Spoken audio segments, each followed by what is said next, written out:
all the wonderful work they're doing and allowing the shiurim to be posted worldwide and to let Jews be in touch with Torah wherever they are around the world. And that's the amazing thing of Torah Anytime. People are watching all over the world. Tonight, I'm going to give you a lecture about a topic which is, I call it the majesty of man, lessons in personal growth. And really, what the Torah is all about in many ways is bringing us to a point where we become the real I, the real us. You know, I'll tell you a fascinating Zohar. The Zohar says that when you're in the womb, your mother's stomach, you're actually learning Torah with an angel. And that angel teaches you the entire Torah. And then just as you're about to enter this world, the angel actually taps you right over here. Boom. And you forget the Torah you've learned. And in fact, that's why when you hear something in this world, like a good spiritual thought, or you hear something, you go, wow, that was really great. You know what's happening? You're really being reminded of something that you had already learned. Isn't that fascinating? It's just reminding you of something that you already heard. You already learned that. And that's why it's so tasty. It's so good. It's so sweet. You hear it, oh, that was really, what a great idea. Great thought. It was the Torah you learned in the womb. Now, apparently, and this is where it gets a little bit scary. Well, it doesn't get so scary. I remember when my first daughter was born. So I remember I came right into the room just as she came into this world. And the first thing that I noticed about her was this big little dent in her upper lip, right over here. You seen a baby? And my first thought I remember was, oh, the angel had just tapped her right there. Just hit by the angel, struck by the angel. Just a moment before. That's what it is. Now I'll tell you something a little scary. When you leave this world, guess what happens? As the neshama, as the soul goes up to Shemayim, goes up to heaven, an angel meets you. And there's an angel that shows you a picture of your life. What does it mean, a picture of your life? It shows you a picture of who you were supposed to have been. Isn't that interesting? Guys, it's going to show a rabbi, the big beard, bigger than mine, holy rabbi, gleaming, glowing, a shelf of books which you authored yourselves. Show you, see those students? Those are your students. That's what you were supposed to have been. You had that potential. And girls, you're going to see this wonderful, wonderful tzaddiket, this holy woman. You know, big family, people all around you, children. A woman glowing from all the mitzvot that she had done. A holy woman like your grandmother looked like. That holy, holy woman, right? And you're going to look at a picture, or whatever it's going to be, an image of who you were supposed to have been. Now let me tell you something. This is a little scary. You know who that angel is, by the way? That angel, you're going to know that angel. You know why? Yeah, you met him before. It's the same angel. He was the one who taught you all that Torah for free in your womb, the mother's womb, your mother's womb. And now he's looking at you to say, okay, so what did you do with it? I gave you a gift for free. Now, what did you make of yourself? Did you apply yourself to it and make you that person that you could have been? That great, great, righteous tzaddik, that Torah scholar? That's a scary thought in some ways. I think it's a scary thought. Because, you know, to see an image of who we could have been, you know what that must be like if we're not that person? The feeling of regret, the feeling of, ooh, I could have been that? Wow. I missed the boat. Interesting idea. But the reality is, the job in this world, during the time that we have now, is we have to utilize our time here in order to become that person. To become it. Now, how do we do it? How do we become that person that we're supposed to become? So, in my years in yeshiva, the main word that we heard daily was a word called Gadlut Adam. Or in Ashkenaz we say Gadlut Adam. Gadlut Adam means the greatness of the human being. I don't think a day went by where we didn't hear that concept being spoken about. How great you can be. The Gadlut Adam. How great you can strive to be. What you're supposed to look like, what a Jew can be. What the human soul is capable of being. The Gadlut Adam. The greatness of the human being. I don't think I rarely heard thoughts about, humility and lowliness. The emphasis that I had in my yeshiva years, in my Rosh Yeshiva, the emphasis was how great you can be. For the Gadlut Adam. And that was the message that was instilled in us day in and day out. That you have the capacity to be so great if you go for it. That's what you got to hear. That's what we all have to hear. Because we live in a world today, my friends, where that message has been totally forgotten. The idea that you're supposed to become something. We live in a world that says, you're successful if you acquire things, if you amass things, if you have a big bank account, you have a shiny metal car with leather seats that you drive. But to make yourself into something, that's a message that, unfortunately, we've lost a little bit. I remember hearing the name of Rabbi Volba, great tzaddik in Yerushalayim, great rabbi. I remember saying this before what were we in now? We're the 2008. I remember hearing in the 20th century, in the 21st century. In the 20th century, he used to say, what were the three great philosophies of the 19th century which shaped 20th century man? Does anybody know the three great philosophies? What were the three great philosophies of the 1800s that shaped the way we perceived ourselves in the 1900s? Who knows? Give me one. Aristotle. What's that? Aristotle's already from ancient. What philosophers in the 1800s were very important in shaping the 19th century man's vision of himself? Who knows? What? Descartes. What did you say, Fred? Descartes. Descartes already earlier. Kant. Descartes was 1700s, I believe. What's that? Freud. Number one, Freud. Good. Give me two more. Freud. Erickson. Oh, not forget. Away from psychologists. Kant was in the 1700s. Early 1700s, early 1800s. Well, Freud was number one. Freud's a student. I'll tell you another philosopher was a fellow named Karl Marx. Karl Marx. He had a very big influence in a place called Russia. Right? Communism. Right? That this idea of getting rid of wealth, sharing wealth. Karl Marx. And number three was someone named Darwin. It was Darwin. Charles. So by the way, Marx was Jewish, Freud was Jewish, and Darwin was wrong. But these were the three philosophers that had tremendous impact on the way 20th century man viewed themselves. This is what Rav Volba Zatzal used to say. He used to say like this. Think about this. He said, what were the three philosophies? Let's see. Basically, Karl Marx said that the essence of a human being is his capital production.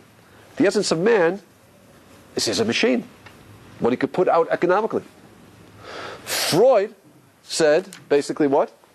That the essence of the human being are these subconscious black dark forces that drive you. We call it the id, right?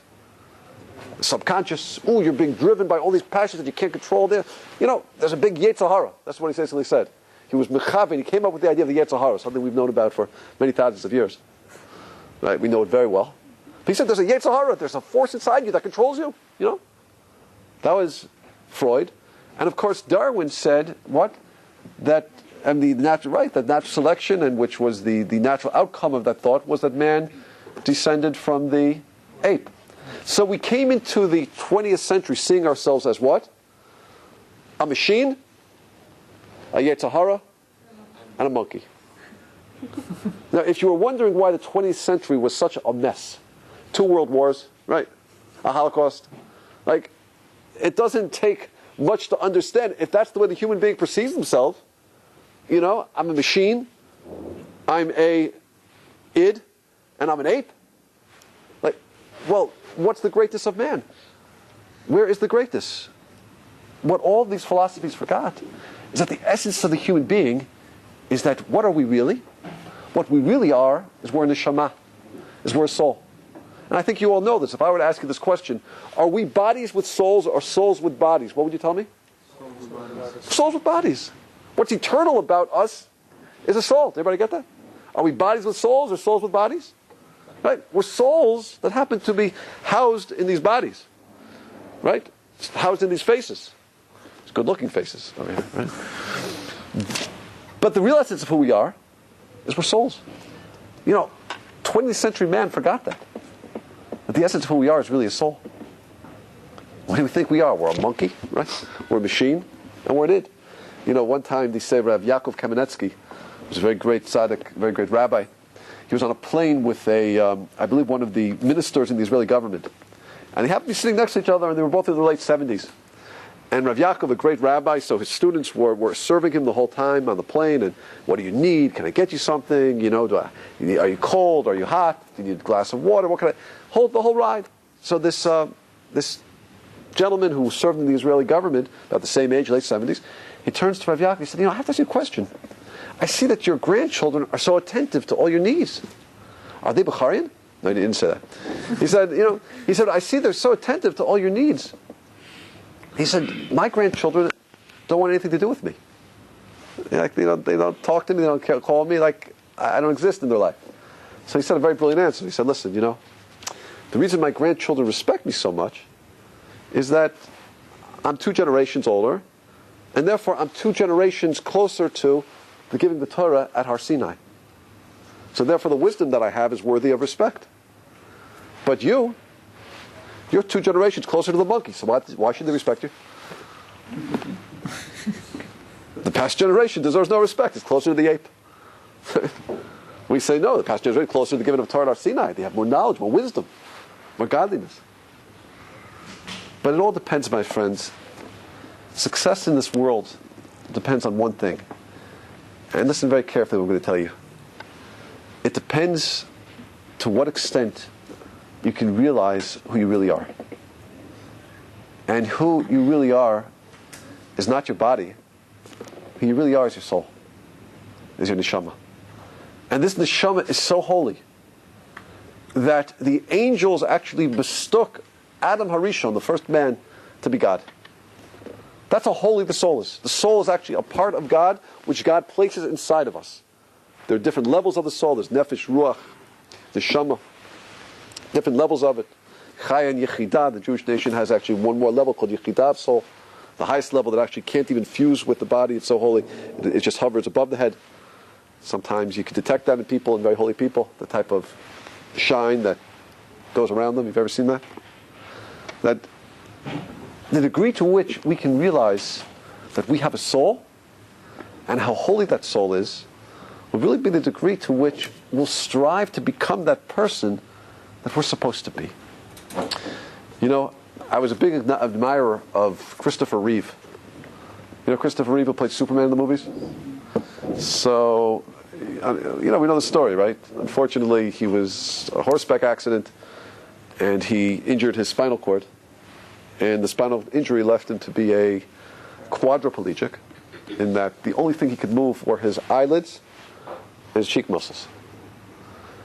And even with that, he actually lived a productive life. Did you know that he actually produced, he directed films, he wrote a book. And, he went to speak in Israel, close to the end of his life. And he went and he spoke in front of a foundation which was doing research on spinal injury. And he made an amazing statement that stayed with me. He basically made a statement that said that, my whole life, I thought that who I was my body. He said, because of my accident, my body has been taken away from me. But I've discovered that the real me isn't my body at all. The real me is my soul. He says, I've discovered me. Very, very powerful statement. But Hashem had to remove the body, had to injure him to such an extent that but what happened? He discovered who he is. There's something inside himself which is eternal and precious and will go on forever. Too bad he couldn't discover that while he was healthy, while he was well. It took being a quadriplegic to realize it. But our job, everybody, our job is to discover that soul and to develop it, to nurture it, understand what makes it tick. And we're going to talk a little about that tonight. First of all, how do we know we have a soul? How do we know it's there? Do we all know we have a soul? How do you know? I can't see it. I can't touch it. I can't feel it physically. I know it's there, but do we have proof? Can we prove that we have souls? So I'll tell you just, first of all, 2 classic proofs and 2 scientific proofs. Classic proof is the fact that, number one, if we believe in God, right, which we all do, we can't say that this world is everything. This world's such a short period of time. And there's so much difficulty in this world. Suffering in this world. Tests. Right? All sorts of things happen. Wars, famines, plagues. And then what happens? We die. So God, what do you create the world for? It must be logically that something is going to live on forever. And of course, what is that? That's the soul. This world is just a place where the soul has the opportunity to refine itself, to pass tests. So the soul itself is worthy of the reward that God wants to give it. Do you hear how that works? God wants to give us tremendous reward, but we have to earn that reward. We have to earn it. If we don't earn it, the reward God gives us is so meaningless. I heard such a beautiful example someone said the other day. He said, imagine you go in baseball today, right? Who's the biggest hitter in baseball these days? Who? I don't even know. Gary Bonds, is he still playing? Is he? Okay. What? Gary Bonds. Gary Bonds? Not Gary. Barry Bonds. Barry Bonds. Okay, Barry Bonds. So you imagine this big guy with big arm muscles, a little bit like myself, and he gets up there at the plate, and he gets ready for the swing. And imagine, all of a sudden the pitcher comes running up, says, walks up to him, moves 10 feet in, tells the infield, coming in, tells the outfield, everybody coming in, He takes the ball underhand, he goes, okay, ready, Barry? Barry, here it goes. And Barry takes it, and he hits it, and it goes out of the park. And everyone's going, whoa, that's so great, How much satisfaction does Barry Bonds feel? Not that much. What was the accomplishment? No accomplishment. God wants to give us the ultimate pleasure forever. But we have to earn it. If it gives it to us, what have I accomplished? What have I earned? What have I made mine? So this world is a world where the soul is tested and challenged. So number one, we understand logically, intellectually, that we believe there's purpose in this world, which we all do. We believe there's a creator, which we do. So it has to be that there's going to be a place where the soul is going to be eternal. Second proof, this has to do with also Jewish thought, is that, I'll tell you something. This is a world where the soul, or we ourselves, never seem to be able to be at rest. Have you ever noticed that? Not when you're sleepy or tired. But it's a world where we always seem to want to achieve something more. Our rabbis say, Yishlo mana rotza masayim. If you have 100, automatically you want 200. You can never sit back and say, oh, I have enough. As soon as you earn 100, you want 200. As soon as you get one type of car, you want the next type of car. As soon as you build one type of house, all of a sudden, I want to do an expansion. I want to make something bigger.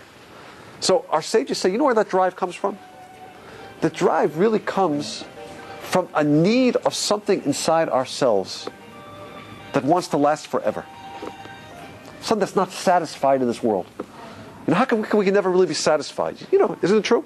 Have you ever tried that? As soon as you earn some money, you get a $100 paycheck. You know what the first reaction is, if you're honest with yourself, is? I should have made 200. If I have 200, I want 400. 400, I want 800. 860. You have $1 billion, you want $2 billion. It comes from the need of the soul to really go beyond and have more, and to get eternity.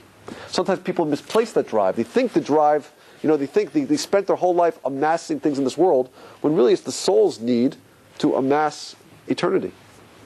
But that's really the soul speaking out. The soul is speaking and saying, look, I want something that's going to make me last forever. I want something that's going to give me a place forever. So we misplace it, and we think it has to do with amassing things in this world, but that's not the real need. The real need is eternity. That's where sometimes you go out, and you'll notice that people like to put names on buildings. Ever seen that? Trump Towers, Lefrak City.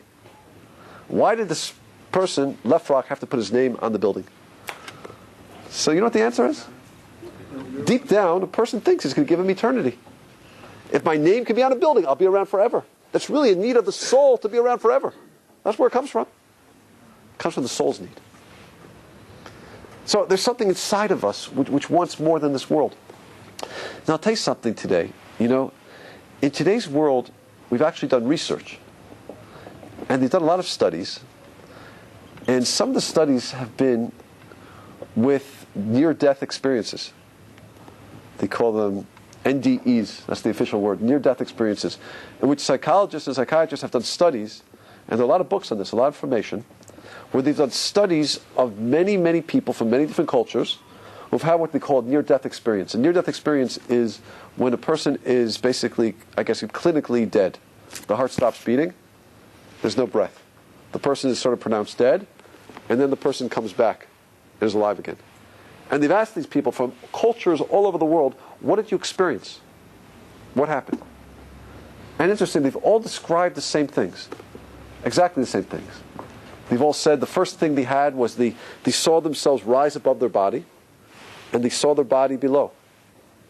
And that happens because what happens when the neshama separates from the body, what happens is the neshama notices and sees the body below. And that's why you have to be very careful with a deceased body, with a dead body. Why? Because the neshama is above it and sees it, and in some way still feels the pain of anything that happens to the body. You have to be very careful in the pain, the disgrace, if it's disgrace in any way. The first thing they noticed was their bodies below them. Then they all described a certain type of tunnel that they went under. The Zohar says that's a tunnel that actually takes you underneath the Temple Mount in Jerusalem. They all then described a certain type of light. A light in which was so pleasurable that they were drawn towards it. And as they were drawn towards the light, they noticed that they saw relatives or people that they knew, grandparents, coming to greet them. Then when they came back into their bodies, you know what the sensation they all had? That they wished they could have stayed over there. That there was such a pleasure in where they were, they didn't want to come back. And you know what I think? What's that? I'm not sure. Just a few moments. A few moments. They're dead for only a couple minutes in this world. But then when you leave this world, time doesn't exist. So, but you know what I thought was very fascinating in this study? People who had tried to commit suicide and failed. That means a person was so distressed with life, so broken that the attempted suicide, tried to slit their wrists or took pills, whatever it is, and it failed. And they had a near-death experience. Such people never tried suicide again. And you know why? Because they realize there's something beyond. They realize, I don't have to worry so much in this world. Even if things are difficult, if my life is as good as I'd want it to be, there's a better place. This is just a temporary world. This isn't the end of it all. So things I could deal with problems. But people who attempted suicide and did not have one of these near-death experiences, they did attempt suicide again. They attempted again. They couldn't deal with this world. For whatever reason why they attempted suicide the first time, they attempted a second, third, whatever it was. So we have studies. We have scientific studies that talk about people, thousands of people, who've had these near-death experiences, all describing a journey that they experience. Of course, that's the journey of the soul. There's obviously something ticking inside of us. The second scientific study that they've done today, which is very fascinating, is they've done, and there's a couple of good books on this, thousands of case studies of people around the world who claim to have been different people in their previous lives. Now, what does that mean to claim to be a previous person? A person comes and said, I am, who am I? I'm Joe Smith. I lived in Nebraska. So what they would do, they would go out to where he said his house was, and they would ask him questions. Many times this was with children, because children aren't capable of, they don't have any bias. They couldn't have read up on it. They have no reason to lie. They said, okay, here's a wedding album. Name the people. Okay, that's Uncle Joe, and that's Uncle Bill, and that's Aunt Sally, and that's Aunt Nancy, right? Who are these people over there? Oh, that's Fred, and that's Jim, and 2,000-piece questionnaire. They answer it completely. They did this in thousands of studies of people who had what they claimed previous life experience. This is a psychiatric literature today. This isn't. In other words, Hashem is allowing things to be opened up for us today. Today we live in a world we're so close to Mashiach. Hashem is opening things up, giving us little sparks of emunah, of trust. So we see so much out there. Of course we have a soul. And of course the greatest proof for a soul is none of that. The greatest proof of the soul is There's something inside of me that just wants something more. There's something inside of me that wants a connection with something that I can't see. There's something inside of me that wants a connection with the Almighty. And perhaps the greatest proof is that there's something inside of me that's willing to give up personal comfort for somebody else. You know, something you'll never see in the animal world is you'll never see a big fat lion hunched over a dead deer and a scrawny lion next to him, and the big fat lion turns to the scrawny lion and says, hey, look, you need it more than I do. Why don't you take it? That's something you'll never see in the animal kingdom. But you will see in the human kingdom is you'll see a person, it might even be you. You're very hungry, you haven't eaten all day, you're starving, but there's somebody next to you who is a little bit hungrier. And you turn and you give your sandwich to that person, or your piece of pizza to that person, because that person needs it more. And you know what? As you give it, you know what the sensation is that you feel? You feel fulfilled. Joy, happiness. You know what that's a proof for? It's a proof there's a soul. There's something inside of us that gets pleasure even when we deny ourselves the physical things that we need. I remember one time, a long time ago, I was on a hike in Israel, and it was a hike which we went through one of the parts of the Judean desert. And it was actually a hike which they had written on the bottom of the brochure, said L'meitivi lechet. Meitivi lechet in Hebrew means for very good hikers. And you're supposed to bring your own water. Apparently nobody read that. I didn't read it, and no one else seemed to have read that, because everybody came with one little canteen of water. And we ended up in the desert, in the hottest part of the day, and everyone's water ran out. And basically the guides who were with us said, like, well, doesn't everybody bring that big, jerry can of water like you're supposed to? And everybody said, we didn't know that. So we were stuck about 3 hours in the desert where we had hiked, with another 3 hours to get out of the desert, without water. I'll tell you, it was a thirst that I'd never experienced in my life before. They say thirst is one of the most terrible, plagues, lack of water. I remember experiencing it then. We had one thing of water we had to share. And actually what happened was they had to send the army. One of the people there was a runner, and the two people, they actually ran out, and the army had to come run in. It was kind of embarrassing, to bring us water. And that's how we got out. But I remember as we were waiting for them to come with water, we had like one, we called jerry can, like one canteen, like this big of water for about 30 people. So the rule was, as you passed it around, you could take one sip and then pass. It had to go for everybody. So I remember there were some people, as it got to their lips, they were so thirsty that they couldn't stop drinking. It just coming down and down. And that's what happened. And they had to pry it away. And, and I was nervous. I was thinking, what's going to happen when it's my turn? Am I going to be able to control myself? And I really wanted to be able to control myself, but I was thinking, am I just going to, the temptation, when you're really thirsty like that, you just want to drink. Your body craves it. So it came to me, and I took it, took one sip, passed, like that. And I remember thinking later that night, after my headache went away and everything, but I remember thinking later that night how I felt as I passed the water. And I remember analyzing it and thinking, how I felt? I felt really good. And I was saying to myself, why did I feel really good? I was in pain. I was dehydrating. And yet I'm feeling really good about passing the water. It makes absolutely no sense. What is causing me to feel good? My body is craving water. I'm dying of thirst over here. No, it's not physically, but I'm extremely thirsty. And something inside of me is experiencing tremendous happiness and joy.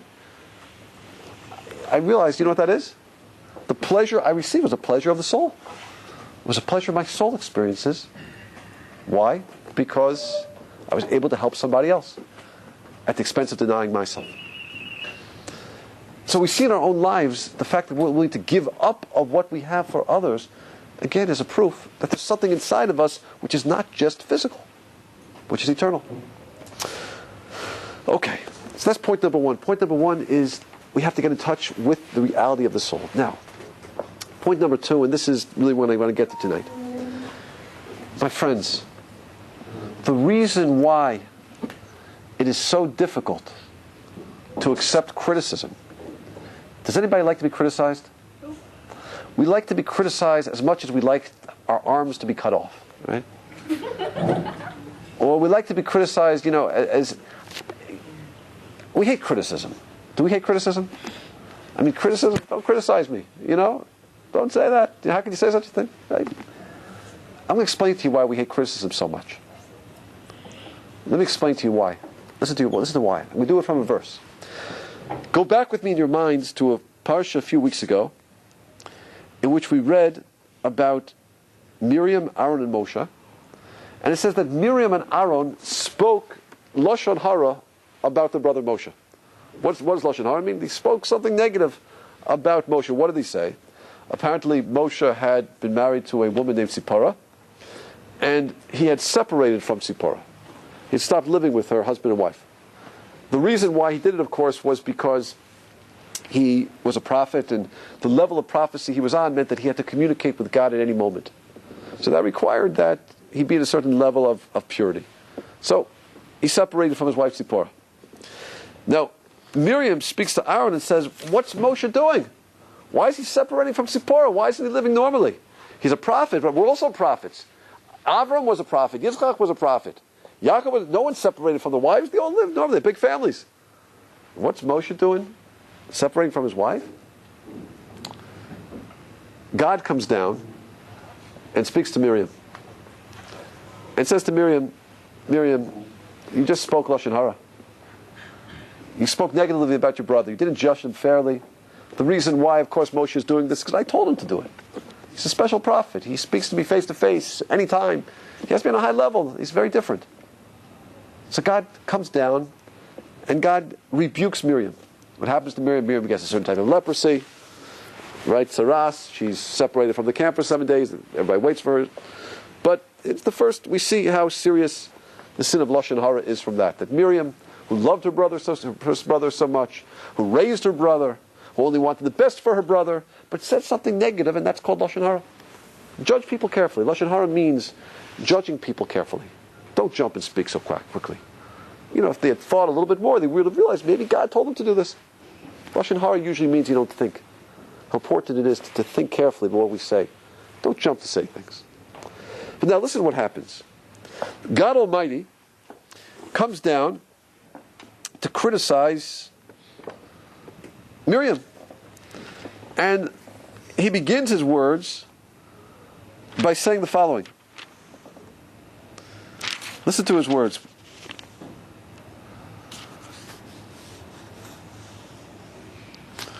So Hashem says to Miriam, he says to Miriam and Aaron, the psukim say, it says, V'yevod Hashem b'amon onon, Hashem came down in his cloud of glory, V'yamod pesach ha'oil, and it stood at the opening of the tent of meeting, V'yikra Aaron and Miriam v'yetzu shneim, and he called to Aaron and Miriam, and they both went towards Hashem.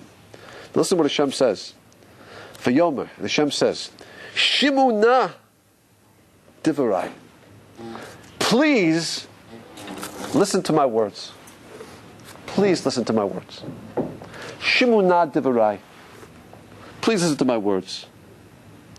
He says, Moshe is a very different type of prophet. Other prophets, I appear in types of visions or dreams, but Moshe, I speak to face.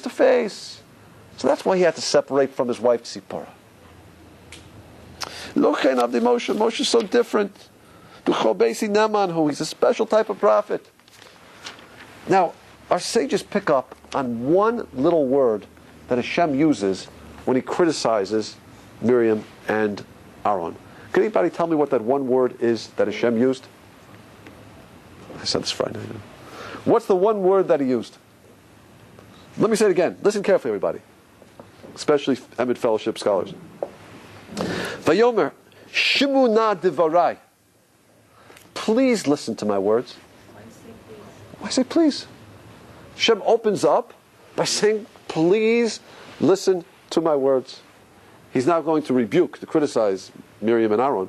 But he opens up by saying, Miriam and Aaron, Shimu na, please listen to what I'm going to say to you. Question is, why does Hashem use the word please? What do you say? Why does he use the word please? Anybody have suggestions? Why does he say please? What? Even when rebuking someone, you want to do it out of love. Oh, so it's a softer, light way of speaking. Please. You expect Hashem maybe to say please? Which of the matters, but you're rebuking somebody. When you rebuke, a rebuke in general is a little bit harsh, but you're right, you do always want to rebuke out of love. But listen to what our sages say. And it's something so beautiful. Our sages say as follows. It says, Shimuna devarai. Please listen to my words, Hashem says.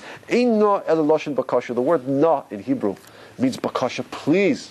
Bakasha, please, bevakasha. Listen.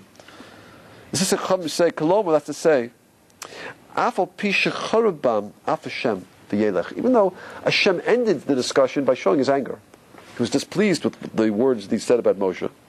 B'kol makom, ein na el loshen bakasha. The language of no is a language of please listen. V'diber imahem benachas. Hashem spoke to them gently, sweetly. She'ilu hayu devarav bekas, lo hayu devarav nishmaim. That if Hashem had spoken angrily, guess what? His words would not have been heard. We learn from that, of course, that if you want to criticize anybody, you have to speak very softly and very gently. Listen carefully to the implication of this. Hashem is teaching us how to get criticism. And the reason why we hate criticism so much. It's very important. Imagine Hashem comes down. Hashem himself. What does it mean when Hashem speaks to you? What does it mean? Can you imagine what that means when Hashem speaks to you? When Hashem speaks to you, it doesn't mean that you see Hashem. That's not what it means at all. When Hashem speaks to you, it means your entire existence now fuses with Hashem. All existence for you stops, and you and Hashem now are one. Reality is open up before you, and you see, and you and Hashem now are merged together. I can't describe it in other terms. That's what happens. It's an amazing experience. So imagine Hashem, the Almighty, comes. Hashem comes and he speaks to you. And he comes to criticize you. Do you think that if Hashem criticized you, you would accept his rebuke? You would accept his criticism? Do you think you would accept it? I think I would accept it. Well, if Hashem criticizes me, he's the source of all reality. He's telling me there's something wrong. How could I not accept it? I'd accept it. I would makabel it. I would admit it to be true. I would try to change myself. Our sages say no. Hashem had to open up his words with shim'una. Please listen to me. And a rabbi say that if he hadn't said please, Miriam would not have listened. If Hashem hadn't spoken softly, they would not have heard him. They wouldn't have listened. They would have rebelled against his words. The Almighty himself, God. God is giving the criticism. But if God wouldn't have spoken softly, gently, please listen to what I have to say, they would not have been willing to listen. They wouldn't have accepted what God is saying to be true. So God has to speak gently. Please listen to what I have to say. I love you so much. You're such a wonderful, wonderful child. Such a good kid, Jacob. Okay, you did one little thing wrong. But you're such a good guy, such a good kid. It's just one little thing, that's all. You have to speak softly and gently. And that's what God does. Because God knows that if you don't speak softly and gently, a person will not accept the criticism. Now, why is that? Why?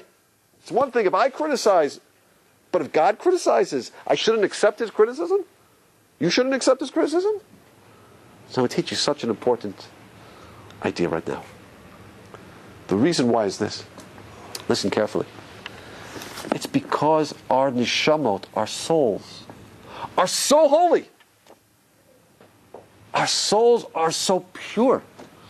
Our souls are so refined, so great, that the soul can't stand, it can't tolerate to feel that it did anything wrong.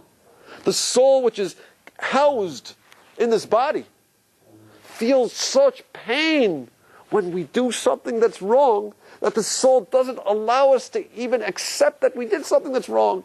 It doesn't want to face it. It hurts too much. It causes too much pain. That's why we rationalize things away. We rationalize. I didn't do it, but it wasn't me. I'm a good guy. That's what they say. The prison cells of San Quentin are filled with people who never did anything wrong. They can't admit it. You know why they can't admit it? Because it hurts too much. It's too painful for the soul. And so God knows that. So when he speaks to Miriam and Aaron, he can't just tell them, hey, listen, guys, you really blew it. You know? You spoke Lashon Hara about your brother. I can do such a thing. You can't say that. He says to them, please listen to me, Miriam, Aaron, please listen to me. You're such great people. Such a high level. Oh, you're so wonderful in all respects. You do everything so well, so good. You're such good people. I love you so much. I'm so proud of you. One little thing needs to change. Got to fix one little thing up. Oh, then a person can accept it. Why? Because then a person's soul can say, oh, I'm still something very holy. My holiness hasn't been taken away. I can still feel the greatness in me. I'm not ashamed of myself. Then a person can accept. But the reason why it's so difficult to accept criticism is because the soul doesn't allow it.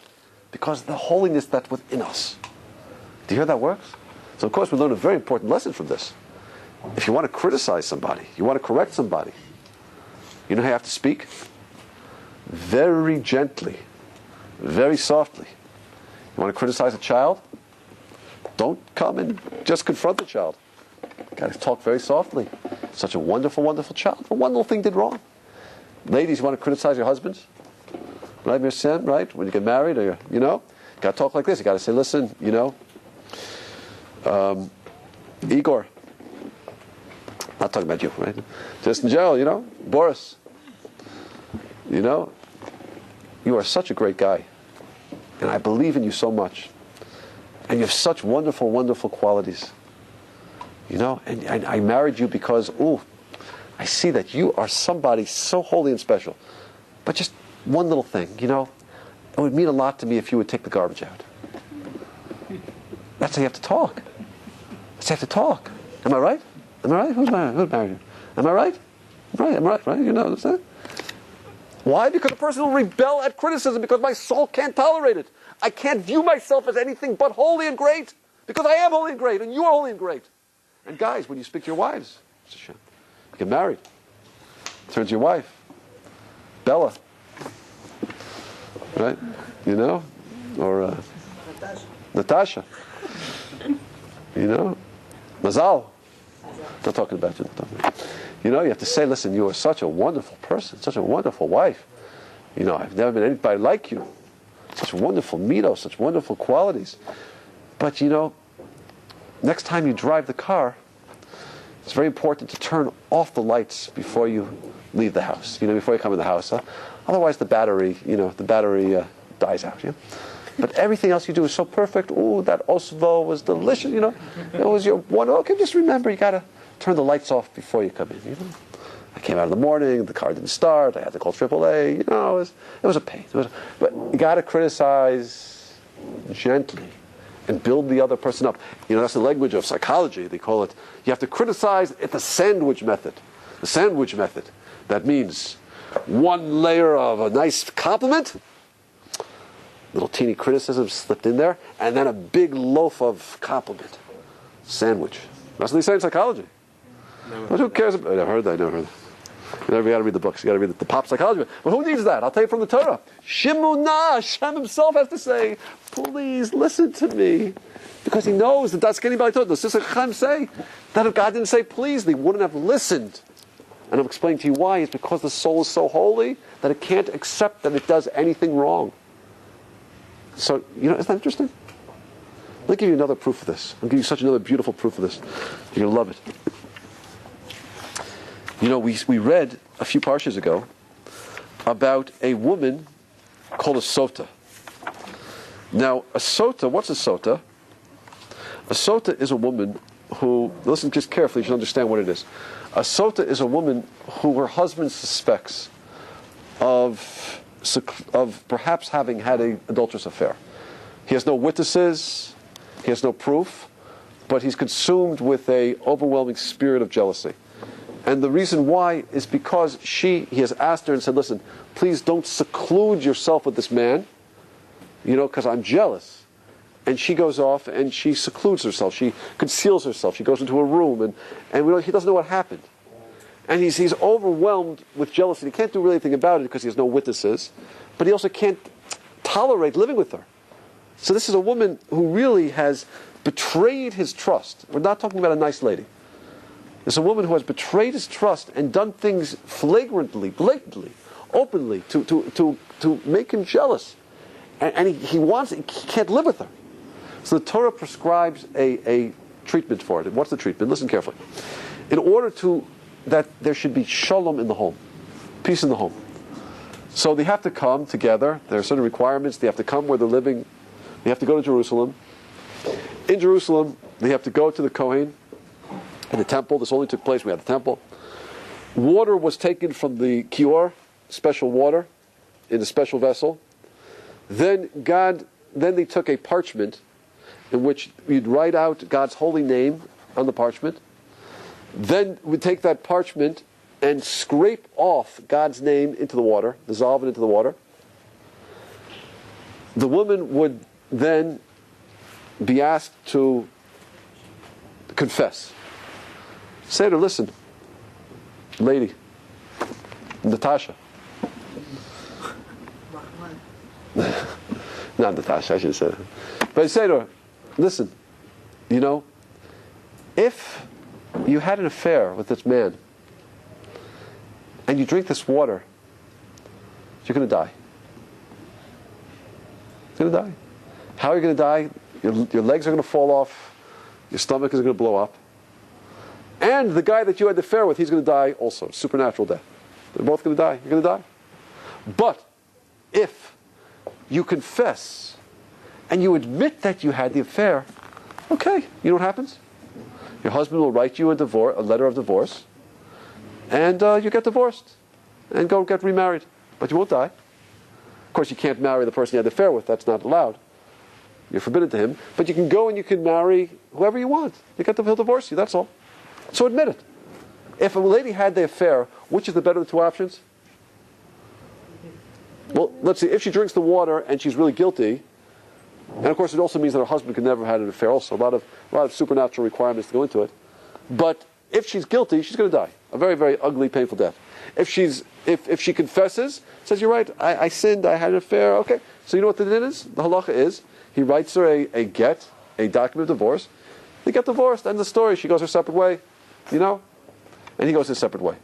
Now apparently, however, if she is innocent and she drinks the water, you know what happens? She gets tremendous blessing. That apparently if she didn't have children, she has children. If she had difficulty in childbirth, it becomes very easy. She gets all sorts of blessing in her life, tremendous blessings of peace and shalom in the home. So blessing follows. That's what God says. God says it's worth it to erase my name for peace. Because the whole purpose of marriage is that you should discover God together. You need marriage to have a relationship with God that you can't have by yourselves. That's why you have to get married, everybody. That's why we're getting married. Did you know that? That's why we're getting married. We're not getting married to save on the rent. Right? We're not being married because she makes great oshplo. Right? We're not getting married because, he has a great job. We're getting married because together we can get closer to God than we can get by ourselves. By ourselves we're limited. Together we can go deeper, we can have a deeper connection with God that only you could do with the other half of who you are. So God says basically, listen, the whole purpose of marriage is that you have a deep relationship with me, but if you don't have shalom in the home, if you're fighting, if you don't trust each other, so the whole point of the marriage isn't going to achieve connection with me, so I'm not there. So you might as well erase my name, put it in the water, and drink it to reestablish the peace in the home. Because the whole purpose of marriage is to get close to me. I'm not there. I've already been erased, so you might as well just erase it in the water. You've already done it. So God says, erase my name for peace. That's how much God values peace, by the way. God values peace tremendously. So listen carefully. So here we go. You have this lady. This lady, her husband said, listen, I don't want you to conceal yourself with this man. I'm so jealous of you. Please don't do it. She said, I don't care. And she concealed herself with this man, and we don't know what happened. Did she have an affair? She didn't have an affair. This is rated R, everybody, PG+. So anybody under 18, please walk out right now. So no, you can stay because that was a joke. That was a joke. Good to go. Okay, but it's here we have this lady. The question: we don't know what happened. We don't know what happened. Did she have the affair? She didn't have the affair. She comes to the Kohen. The Kohen says to her, "Listen, if you drink this water and you are guilty, you're going to die a painful death. However, if you are guilty and you don't drink the water, but you confess, okay, that's it. You won't die. We'll give you a get. You'll get divorced. Go your separate way. If you're intelligent and you really had an affair, what would you do, people, ladies? What would that lady do? What should she do? Confess. If she's guilty and she drinks the water, she's going to die. Right? True. So simple logic would dictate that if she's guilty, she should say, yeah, okay, you're right. I am guilty. I know people die from this. I'm guilty, so I'm not going to drink this water. Now listen carefully. When the Kohen speaks to her, listen to the way he has to speak to her. Listen to the language. This is from the Mishnah in Sota, page Daf Zayin Amud Aleph. Hayumali no sal beistin. He would bring this woman to the basin in Jerusalem, based on a Godel Sheb Yerushalayim. Umimayim alag derech shemimayin al eni nefashos. They would speak to her in the following way. V'omala, he would say to her as follows. The Kohen would say to her, Biti, my daughter, harbe yain osa. Oh, my daughter, listen. Here's the water. If you drink this water and you're guilty, you're going to die. Your stomach's going to blow up. If you confess now and admit you did it, okay, you're going to live and you'll get divorced, that's all. But listen to what he says to her. The Kohen adds the following words in his speech. He says as follows, Biti, my daughter, harbe yain osa. It must have been the wine. It must have been the wine you drank. Wine makes a person lose a little bit of control. Wine makes a person a little bit too happy. It makes a person silly. It makes a person a little bit out of control. It must have been because of the wine that you drank. Then he says to her, harbe schochosa. It must have been because of the party. Look, you're having a party, and sometimes people get a little bit too friendly and a little bit too close, and they end up doing things they shouldn't have done. Harbe yaldus osa. Oh, it must have been some sort of childish behavior. It was like it wasn't really you. People just sometimes do things that are childish and silly, and that's why you had an affair with this man. But it's not really the you. It's not the real you. Harbe shchenim haroim osin. Oh, it must have been the bad neighbors you have. You have bad neighbors in your life. Those terrible neighbors. It must have been those people that influenced you badly. That's why you did it. It's not really because you wanted to do it. You had bad neighbors. Harbe chaverim roim osin. It must have been the bad friends. You had bad influence in your life.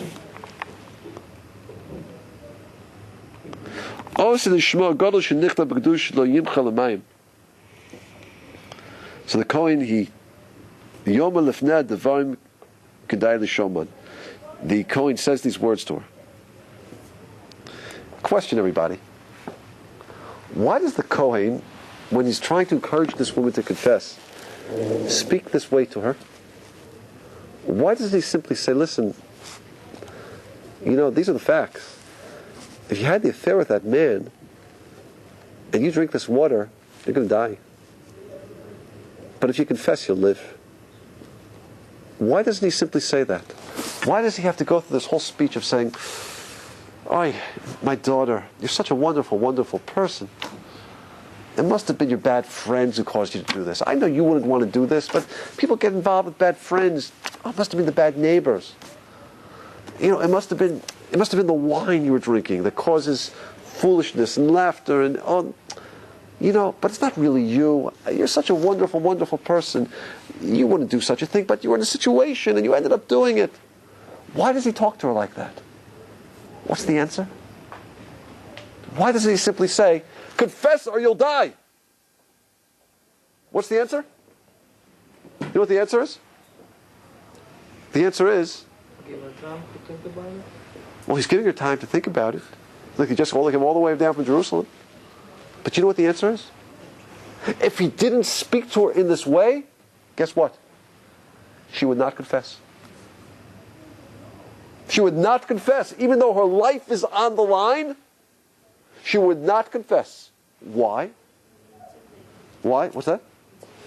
Say again? She would have been intimidated. Why would she be? What causes the intimidation, though? What caused her to be intimidated?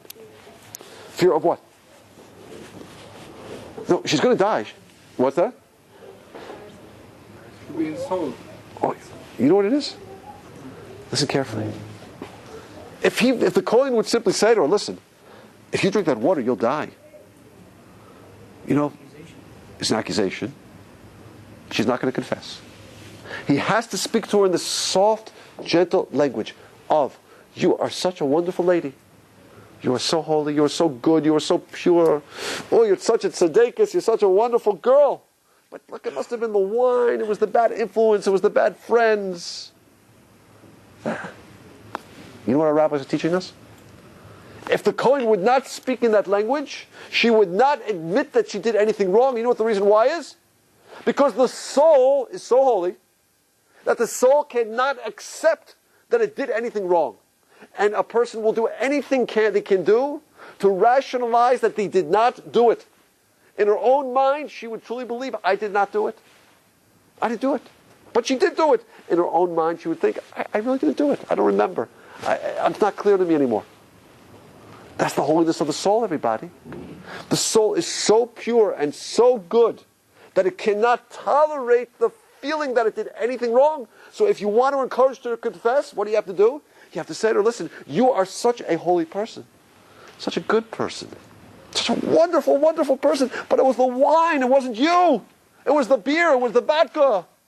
But it wasn't you, Jacob. It wasn't you because you are so holy. That's how you have to criticize. If you don't criticize like that, a person will not be able to tolerate the thought that they actually did something wrong, because that is the holiness of you.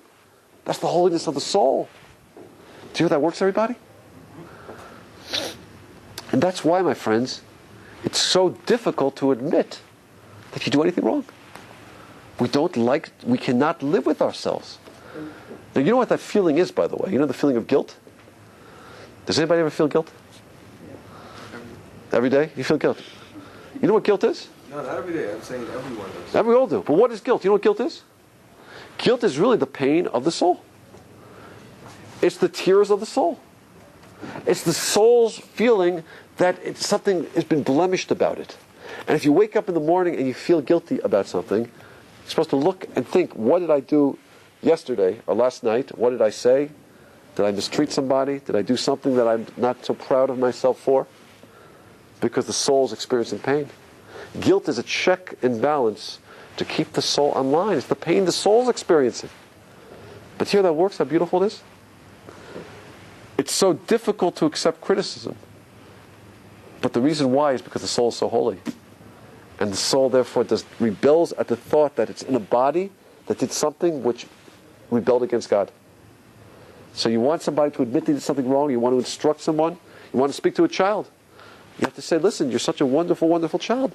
You're such a great person, but you had a bad friend who influenced you. And then the child will say, you're right. Oh, I have to change. But we just look at the child and said, you are a lousy kid. Just like the child won't change, you won't change either. And you know what, my friends, you have to speak to yourself like that also.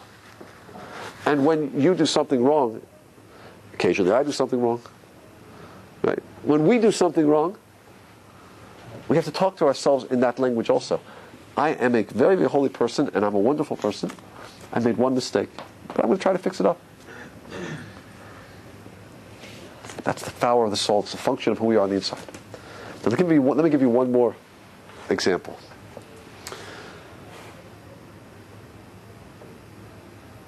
It says in the book of Ruth that when Ruth and Naomi are coming back from Midian to the land of Israel. So we know that Ruth has decided to go through a real proper conversion and remain with Naomi. She wants to become a Jew. It says, as they're walking, Ruth cannot keep up with Naomi. She's like pain. She cannot keep up with her. Now, you know why? It's very interesting. The question is, why can't she keep up? Ruth was a young lady. Naomi was an old woman, or older than Ruth. One would expect that Ruth would, at least be able to walk as fast as someone older than Naomi. Yeah. The older person has more experience. But they're walking, just walking. Physically, physical strength. She can't keep up physically with Naomi. So our sages are bothered. The Vilna Gaon says something so fascinating. The Vilna Gaon says the reason why is because Ruth now is on her way to become a Jew. She's on her way to the land of Israel. She's on her way to a proper conversion. And when a person is rising in holiness, is trying to get closer to God, you know what happens? There is resistance. There's a force that tries to stop you. That's called the Satan, that's called the Yetzer Hara. The job of the Satan, the job of the Yetzer Hara, it's the same spiritual energy, is to allow us to have free choice and to create challenge. And therefore, when we try to achieve a new level, you know what happens? What happens is, we'll experience in our lives resistance. So here Ruth was coming into the ultimate spiritual elevation in the land of Israel to be a Jew. So what happens is, the Yetzer Hara steps inside herself, the Satan, and creates a heaviness. She can't do it. She feels tired. She physically feels weak. So we have to understand something. That when we want to elevate ourselves, when we want to start rising that ladder of spiritual greatness, and we feel inspired, and we want to change, and all of a sudden, I want to get to that next level. And we start moving ourselves up that ladder. So you know what happens at first? At first, there's all of a sudden a great dose of inspiration. You feel like, I'm going to do it. That's something which God gives us. It's like a spiritual energy, like excitement. But you know what happens right after that? All of a sudden, it becomes very difficult. And that difficulty is because now, as we're achieving greater perfection, greater holiness, the Satan comes in and tries to stop us. All of a sudden, we don't want to do it. I don't want to get up to go to synagogue, this is too difficult. I don't want to go pray. I don't want to give the charity. It's like too hard to keep kashrut and Shabbat. It's so long. All of a sudden it becomes difficult. You know what, my friends? That difficulty is a proof that the soul is in the process of experiencing elevation. And the reason why you're feeling the difficulty is because now you're trying to ascend. So now it becomes difficult. So it's a very important principle. You know why?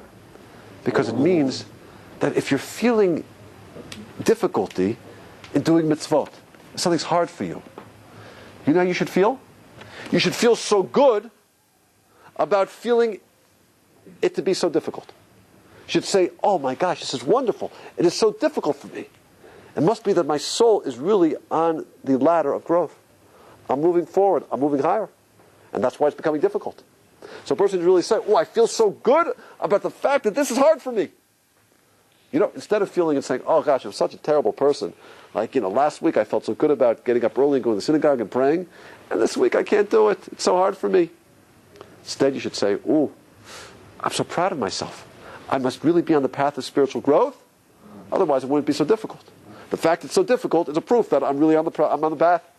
Feel so good about it feeling so hard. Do you know how that works? Don't feel bad about it feeling difficult. Feel good about it feeling difficult. You should feel very good about that. Because it means you're on the right path. You're on the right track. Very important lesson. There was once a group of converts to the Jewish people. And it wasn't clear whether or not they were really converts or not. Was the conversion a sincere conversion? Not a sincere conversion. So this went on for a couple hundred years. And at the end of a couple hundred years, the rabbis determined that they were not really Jews. You know why? I'll tell you why. Because on Pesach, they were super strict on their matzahs. They took on chumrot, strictures, that no one else in the Jewish people took on. They were super, super machmir. So you know what Rabbi said? They're not Jews. You would say, what do you mean? They're super strict. Of course they're Jews. No. The fact that they were so strict, in Passover, we're all very strict in Passover, right? They went beyond what all the rest of the Jewish people did. A rabbi said, guess what? They're not Jews. You know why? Because there's no resistance. There's nothing stopping them. That means they're not commanded to do the mitzvah. If you're commanded to do something, the Yetzer Hara will make it difficult. And if it's not difficult, it means what? Not a Jew. You don't have the command. I'll tell you sometimes, like when I lecture on the college campuses, I'll be lecturing, and I'll be looking around, and I'll know exactly who in the audience is Jewish and who's not Jewish.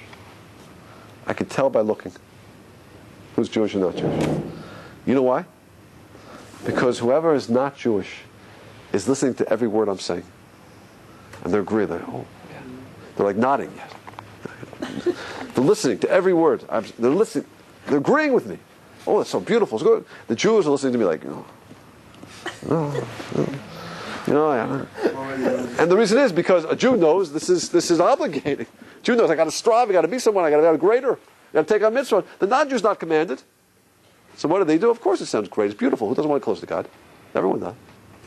I was once giving a class, and a certain girl was like, she came up to me afterwards. She said to me, I want to tell you something. I'm not Jewish. So I said, I knew that. I didn't tell her, but, the mind I was thinking, what a surprise. How did I know? Because it was a small class, about 10, 12 people, and she was sitting there, and every word I'm saying, she's like, there was no resistance. Because there's no resistance, there's no command. Because there is resistance, it means the soul is struggling to move. So you got to be so proud about the resistance. If you can't get up in the morning to daven, you have to say to yourself, "Oh, Baruch Hashem, I'm on the right path in life. This is hard. I feel so good about it being hard." But you have to talk to yourself. I'm doing something good because it's hard. Because if it's easy, it means I'm not striving, I'm not struggling. I'm having pressure because it is difficult. And that's how you have to speak to yourself. You have to realize that the soul is on a journey, it's moving. Okay, so let's just sum up a little bit what we said. We made a few points tonight about the greatness of the human being, the realization that the essence of the real I is the soul. The soul is not satisfied in this world. It wants to grow. It wants to become greater. We have scientific evidence for it by near-death experiences. We have scientific evidence of children of people who've claimed previous lives. We see that the reason why we reject criticism and we can't tolerate criticism is because of the holiness of that spark inside of us called the soul. And it can't tolerate the feeling that we have done anything wrong. And that's why we have to criticize so gently. Miriam, you have to say, please listen, Miriam. God himself has to say it. She would never have heard. You speak to this lady who's about to die. You have to say, listen, you're such a wonderful lady. That's why you did it. It was the wine. It was the song. It was the bad neighbors. Otherwise, she would never admit it. She did something wrong because the soul won't let her.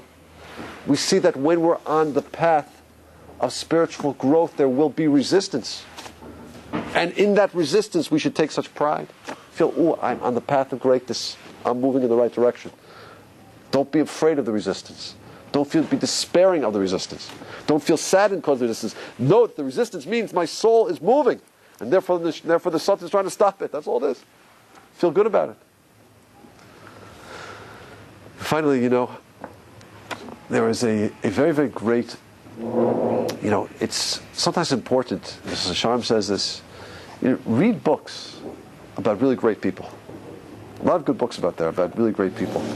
I'll tell you, there's once, when I was in Israel, going back literally about 25 years ago, so I was told that there was a very great